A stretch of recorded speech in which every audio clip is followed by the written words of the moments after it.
अस्सलामुअलैकुम वरहमतुल्लाहि वबरकातुहू। तो कैसे हैं आप सब लोग? उम्मीद है आप सब लोग खैरियत से होंगे। तो आज की वीडियो बहुत ही ख़ास होने वाली है और ये वीडियो है मारूफ़ रज़ा साहब की। इन्होंने इसमें बैरिस्टर असाउद्दीन ओवैसी साहब के लिए जो बात कही है वो सुनने लायक है। और माशाअल्लाह बैरिस्टर ओवैसी साहब ने जिस तरह बत्ती गुल का ऐलान किया था, इस मुहिम में सभी मुसलमान भाई कामयाब रहे। और चलिए इनकी इस वीडियो को देखते हैं और फिर इंशाल्लाह आगे बात करेंगे। और आप लोग से एक छोटी सी गुजारिश है कि इस चैनल को ज़रूर सब्सक्राइब करें और वीडियो को आगे ज़रूर शेयर किया करें। चलिए इस वीडियो को फिर देखते हैं। मुअज़्ज़ज़ सामिईन व नाज़रीन, अस्सलामु अलैकुम व रहमतुल्लाहि व बरकातुहू। मुझे उम्मीद है आप लोग खैरियत से होंगे। अल्लाह की बारगाह में दुआ है अल्लाह तबारक व तआला आपको खुश रखे, दुनिया और आखिरत की तमाम भलाइयाँ नसीब फरमाए, आमीन या रब्बल आलमीन। आपको मालूम होगा कल एक ऐलान किया गया था, एक अपील की गई थी all India Muslim personal law board की तरफ से, खासकर बैरिस्टर असदुद्दीन ओवैसी साहब की तरफ से। बत्ती गुल का एहतमाम किया जाए, 9 बजे से लेकर रात को 9:15 तक लाइटों को बंद कर दिया जाए, यह ऐलान किया गया था। अल्हम्दुलिल्लाह मुसलमान कुछ और भी कर सकता था इसकी जगह, हाँ, लेकिन मुसलमान पुरअमन है, ये कौम अमन वाली कौम है, कुछ भी कर सकती थी लेकिन नहीं, अमन और सुकून के साथ में अल्हम्दुलिल्लाह हम अपने मकसद में कामयाब रहे। अपनी बात को सरकार तक पहुंचाना था अमन और सुकून के साथ। हिंदुस्तान की अक्सरियत इसमें शरीक रही, हर जगह से यही खबरें मौसूल हुई, बहुत अमन और सुकून के साथ में इस प्रोटेस्ट को किया, इस एहतजाज को किया, हम कामयाब रहे। मुसलमान अमन वाला है, सुकून वाला है, यह कौम अमन और सुकून चाहती है, चाहे तो कुछ और कर सकती थी लेकिन नहीं, अमन और सुकून के साथ में अपनी ताकत के बलबूते पर ये बिल तो पास करवा सकते हैं लेकिन कौम की आवाज को नहीं दबाया जा सकता। लिहाजा जो भी पढ़े लिखे लोग हैं, जो भी वकला हजरात हैं, इसमें साथ दे, क्योंकि ये हमारे किसी का अपनी जाती प्रॉपर्टी नहीं है, किसी के घर का मामला नहीं है, ये दीन का मामला है, ये मजहब का मामला है। हाँ, इसलिए जो भी वकला हजरात हैं, पढ़े लिखे लोग हैं, इसमें साथ दें और मजबूती के साथ में इस लड़ाई को लड़ें मेरे अजीज। और बैरिस्टर असदुद्दीन ओवैसी साहब का भी हम शुक्रिया अदा करते हैं। अल्हम्दुलिल्लाह मुसलमानों के हर मसाइल को हर मैदान में लेकर के बड़ी मजबूती के साथ में खड़े होते हैं। अल्लाह कामयाबी अता फरमाए और हमें भी इनसे जुड़ने की तौफीक अता फरमाए।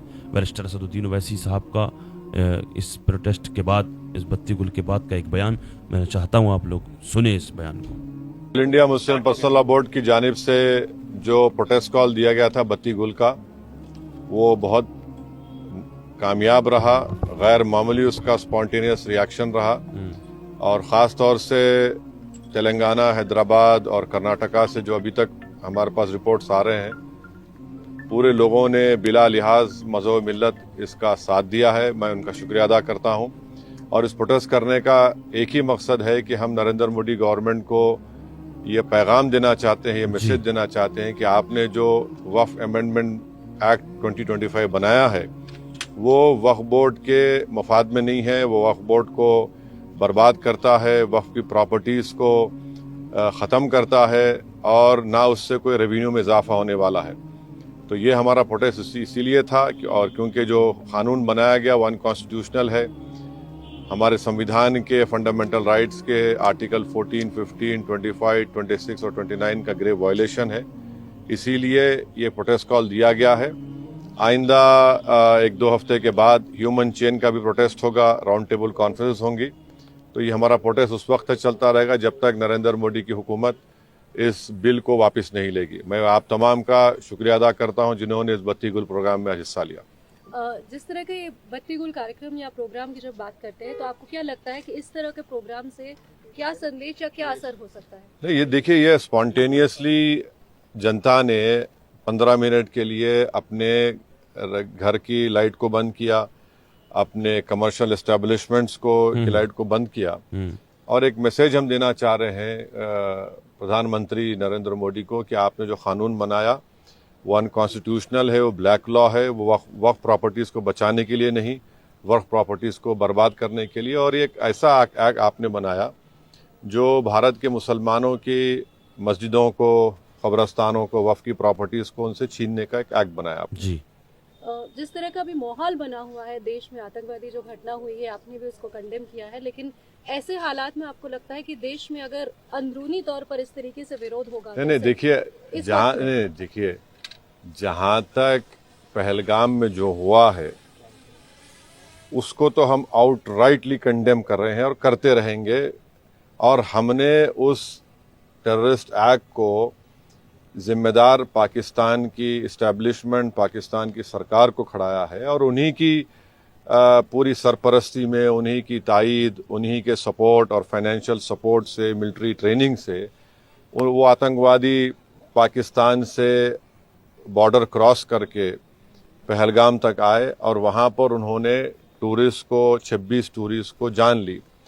और सबसे अफसोसनाक और सबसे तकलीफदेह बात यह है कि उन्होंने उनकी फैमिलीज़ के सामने ख़वातीन को, महिलाओं को, बच्चों को अलग किया और मर्द लोगों को एक जगह खड़ा करके उनका रिलीजन पूछकर, जो हिंदू थे, उनको गोली मारी। तो वो तो कंडेमनेबल है, उस पर कोई डिस्कशन होने की ज़रूरत भी नहीं है। जहाँ तक हमारा ये प्रोटेस्ट है इस कानून के ख़िलाफ़, वो तो एक ऑनगोइंग प्रोटेस्ट था। और आपको मालूम होगा कि all India Muslim personal law board ने उस टेररिस्ट एक्ट को कंडेम किया और क़रीब 3 दिन तक हमने अपने प्रोटेस्ट को रोक के रखा। तो ये पहले से तयशुदा प्रोग्राम है। जहाँ तक देश की अखंडता, देश की इंटीग्रिटी की बात आएगी, उसमें तो कोई कॉम्प्रोमाइज़ नहीं हो सकता। सर, आज की सबसे बड़ी खबर caste census, national caste census, इस पे आपका क्या कहना है? आपने धन्यवाद भी दिया है, एक तरफ क्रेडिट लेने की बात हो रही है, एक तरफ बीजेपी कह रही है कि तो मैं आपसे रिक्वेस्ट करूँ, कल सुबह बात करेंगे ना, अपन आराम से बात करेंगे। ठीक है सर, आपका रोड मैप क्या रहेगा आगे के लिए? अब जो all India Muslim personal law board का प्रोग्राम है कि नेक्स्ट मंथ मई में ऐसे ही एक टाइम पर दिन में एक ह्यूमन चेन बनाई जाएगी इस वफ़्त अमेंडमेंट एक्ट के ख़िलाफ़, और फिर राउंड टेबल कॉन्फ्रेंसेस भी होंगी। तो बकरीद से पहले 6 जून तक ये प्रोटेस्ट प्रोग्राम चलेगा। बाद का program all India Muslim personal law board तय करेगी। कांग्रेस अपनी तरफ से ये बयान रात का है, उस वक्त का 9:15 के बाद का, 9:15 बजे के बाद का ये बयान है बैरिस्टर असदुद्दीन ओवैसी साहब का। बाकी सुबह की कोई रिपोर्ट जो आएगी वो आप तक पहुँचेगी। लिहाजा अल्लाह की बारगाह में दुआ है, अल्लाह तबारक व तआला हमारे इस मुल्क में अमन व सुकून कायम फरमाए। अल्लाह तबारक व तआला हमारी मस्जिद, मदारिस, खानकाहों की, हमारी वक्फ़ की ज़मीनों की, जायदादों की अल्लाह पाक हिफाजत फरमाए। अल्लाह तबारक व तआला दुनिया के तमाम मुसलमानों की इज़्ज़त व आबरू की, जान और माल की हिफाजत फरमाए। अस्सलामु अलैकुम व रहमतुल्लाहि व बरकातुहू।